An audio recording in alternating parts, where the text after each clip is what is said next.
Bago tayo magpatuloy, huwag kalimutang mag-subscribe sa aking channel.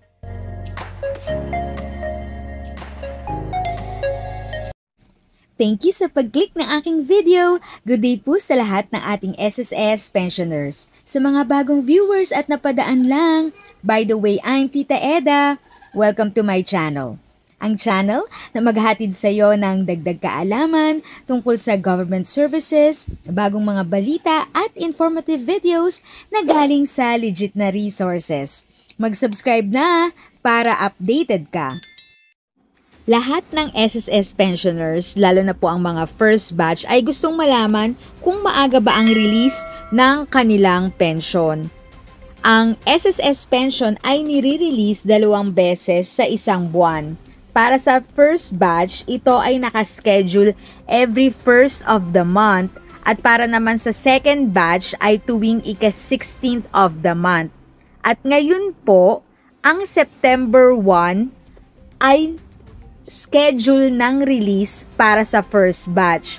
Pero ito ay natapat ng linggo o weekend, kaya ang good news po, bukas na, September 29, makukuha ng mga first batch SSS pensioners ang kanilang pension. Kung ang withdrawal date ay natapat sa araw ng Sabado, Linggo o holiday, makikredit ang pension sa account ng pensionado sa huling working day ng nasabing Sabado, Linggo o holiday. Kaya naman po, para sa mga first batch, September 29 pa lang, meron na po kayong pension, which is bukas nga po.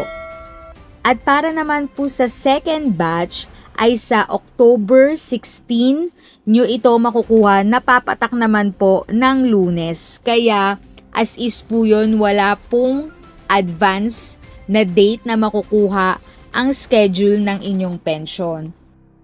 Para naman sa mga bagong SSS pensioners at nalilito kung ano ang DOC o Date of Contingency, dito po nakabase kung kayo ay first batch o second batch sa schedule.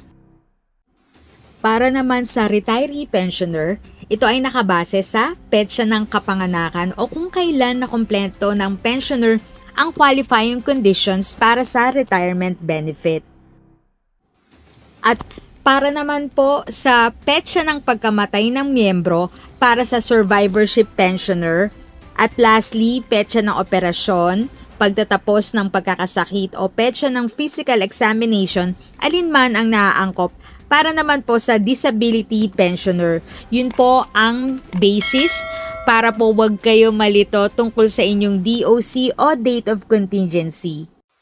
Usually po, 4 p.m. onwards, nire-release ang inyong pension para sa inyong safety. Instead na lalabas po kayo para i-check ang inyong ATM balance o kung pumasok na ang inyong pension, mas advisable po kung kayo ay may online banking na naka-enroll sa inyo gaya po ng BPI, BDO, Land Bank. Kasi pag may online banking kayo, as long as na may Wi-Fi o data connection kayo, mache-check nyo na agad kung pumasok na ang inyong pension. Iyon po ang kagandahan ng technology. Kaya maganda po magpaturo na kayo sa inyong anak o apo paano mag-sign in sa online banking.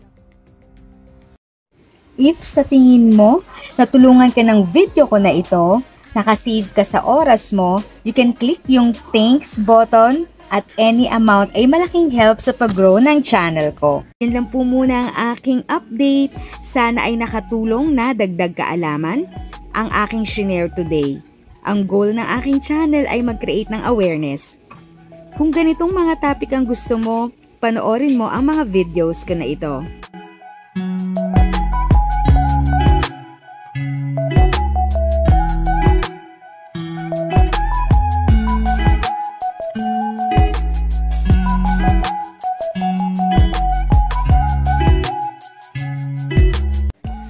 Thanks for watching! Kung may kapamilya, kaibigan o kakilala sa tingin mo ay magiging interesado sa video, please share or tag sila sa comment section.